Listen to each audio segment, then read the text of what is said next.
Uh, yeah, I got a rant coming on. I'm gonna wreck it. As an REC. How is it going, ladies and gents? Master University here, and I'm on the phone with my friend Dezign, and he mentioned just now that he wrote a 700 word. How many words is it now?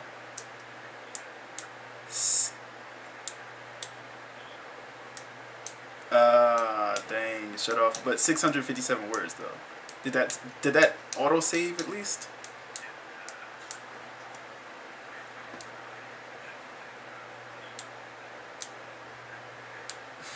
Cool. I mean, it did save, so you're good at least. All right, cool. But yeah, when it comes to the topic of blogging, it's like, all right, I get down, and I'm personally one of those people who can just write for days. You know what I mean? And like, I get on, and I try not to write so much. You know what I mean? Because it literally hurts my keyword density. My keyword density one time was like 0.25 because my blog post was like 3,000 words long. I just was, oh, holy crap! Like just telling my story, you know what I mean? And I gotta put the video that I did in like that same blog post where it was like so long. But I've split it into three, so I don't even know if I can do that anymore. But yeah, when it comes to writing a blog, it's so easy when you first believe that it is. Second of all, when you just find something to blog about. Like, I know you have, come on, Dezign, you can probably think of 50 different things that you like. YouTube recommends these things for you because you watch videos that interest you. So you can go back to your recommended videos and look at all the different stuff that they recommend for you and think, oh, I can blog about that guy, I can blog about this thing, I can blog about that. You know what I mean? Like,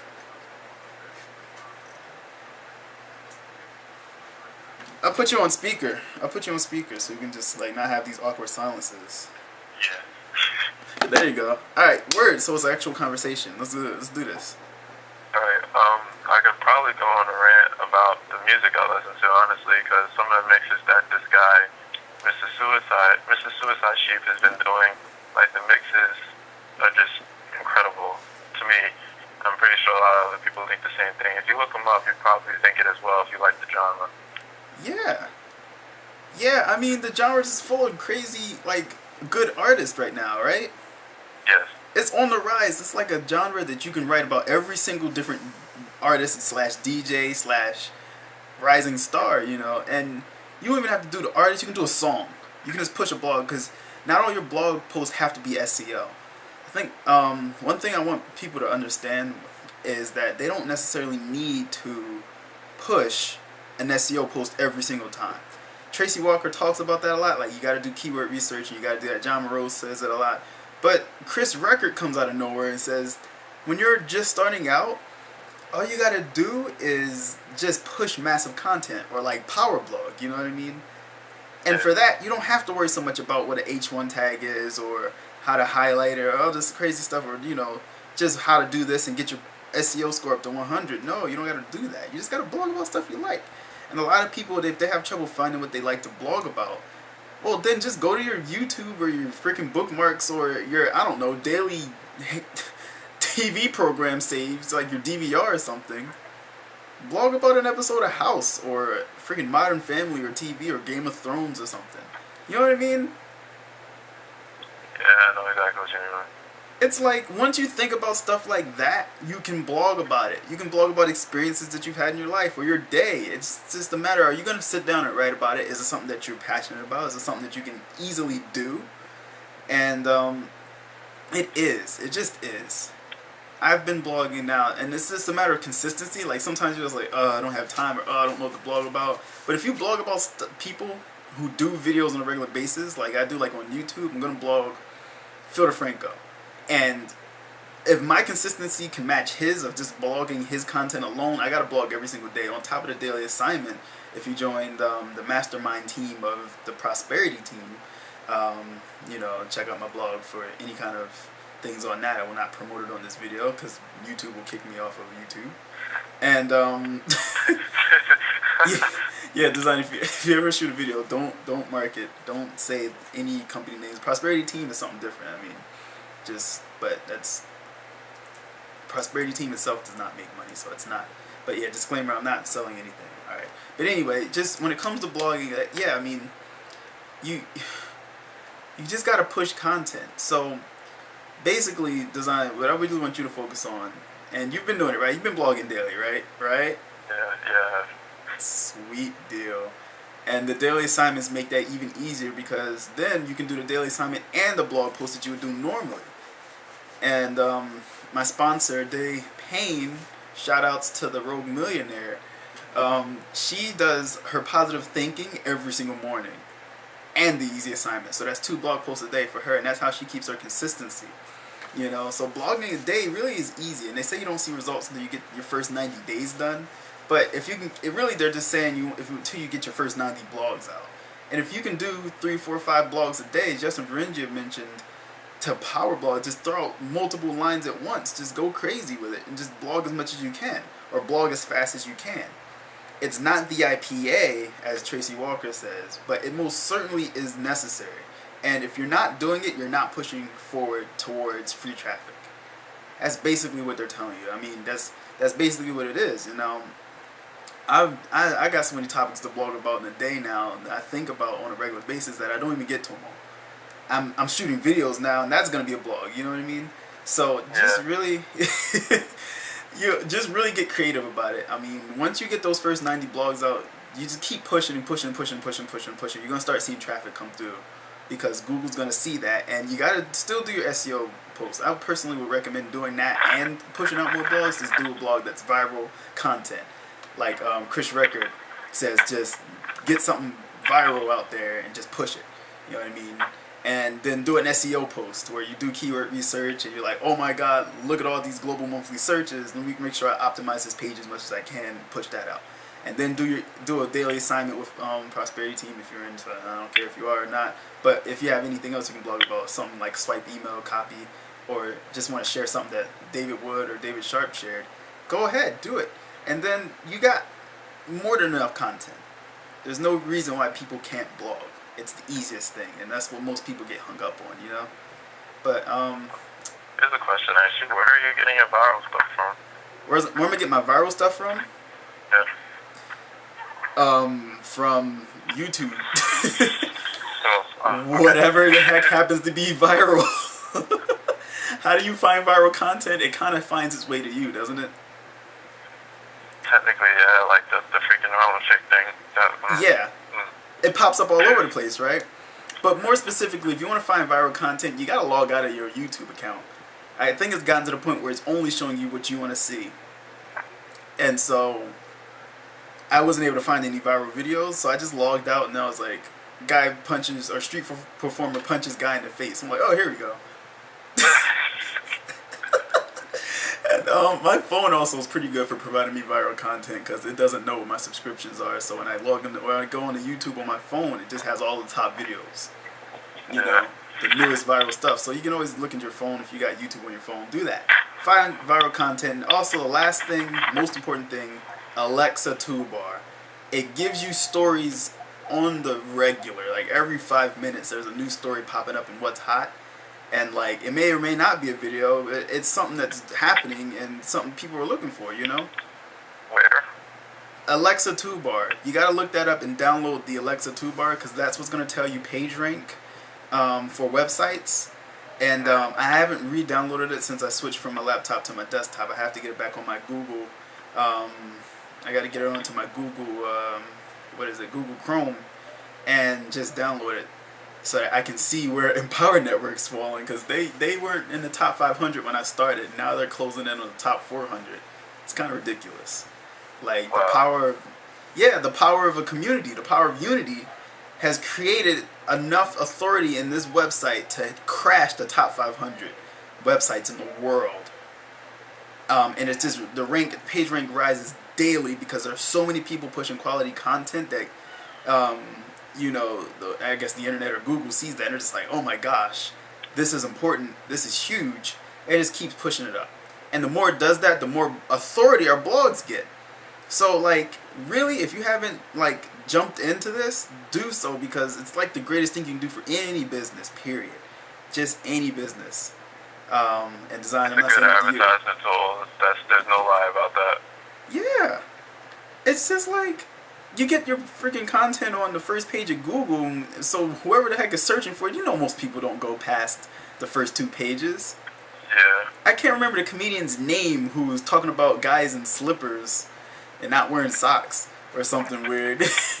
Talking about, I wish I could remember his name, but he's just kind of like, I don't know about you, but I don't go past the second page of Google. Like, after that, it's just like, no man's land. I don't mess with all that. He was dead serious, yo. And I don't either. Have you ever done a Google search and gone through the top 10 pages of Google?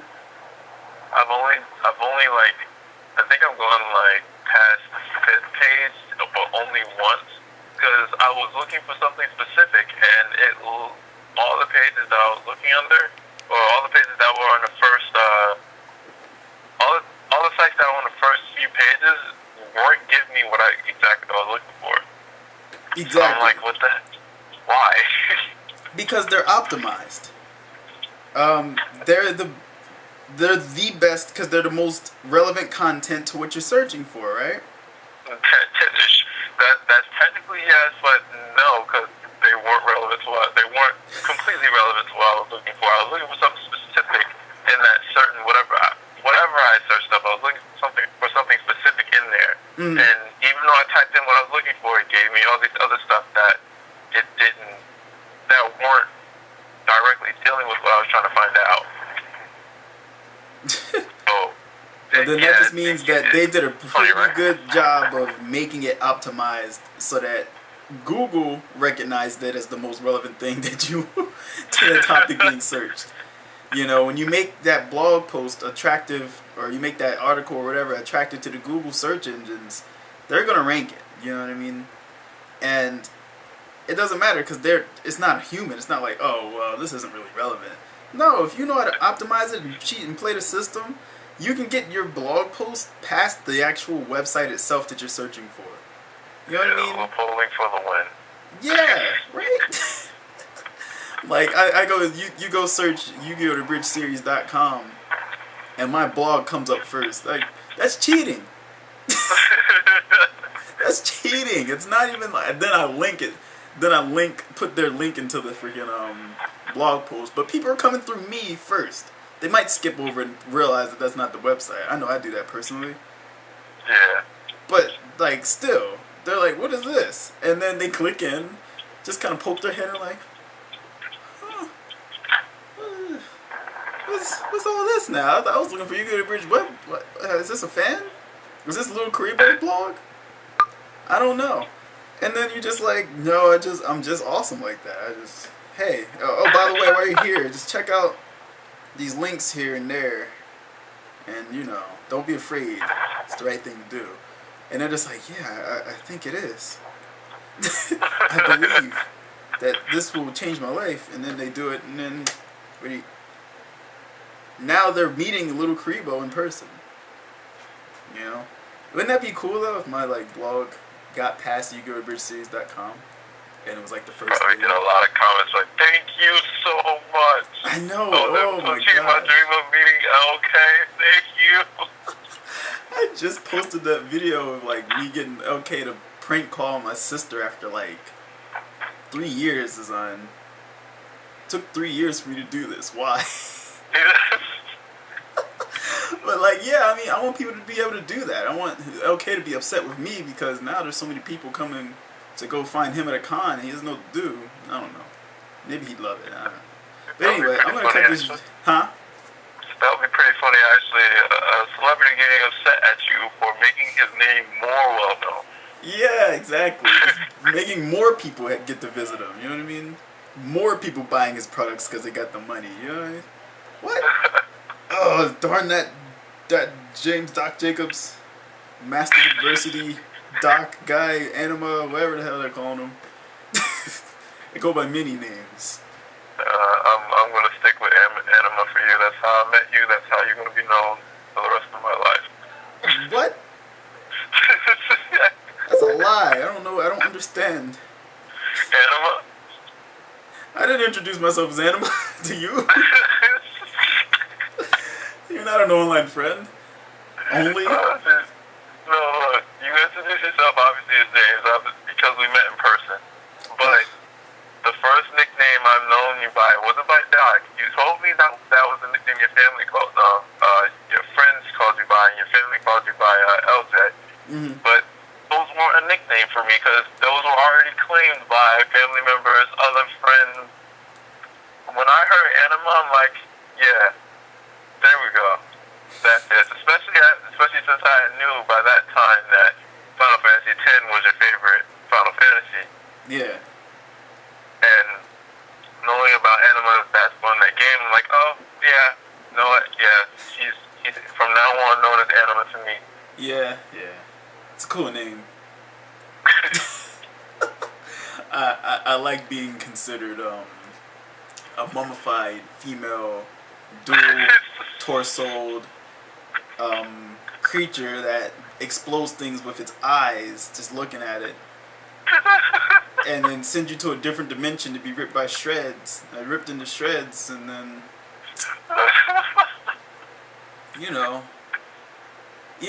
you can't even properly hit it. Like, apparently you can run up to the stationary being and just like miss. Wow. Like, what kind of Resident Evil 5 Reaper gas is that thing spitting out? It has that one eye, so it's pulling a Toby. That's what it's doing. Oh my gosh. Yeah, it's using Mangekyo Sharingan to cast Genjutsu. That's what it's doing, yo. It's Sharingan is allowing you to believe that you're hitting it.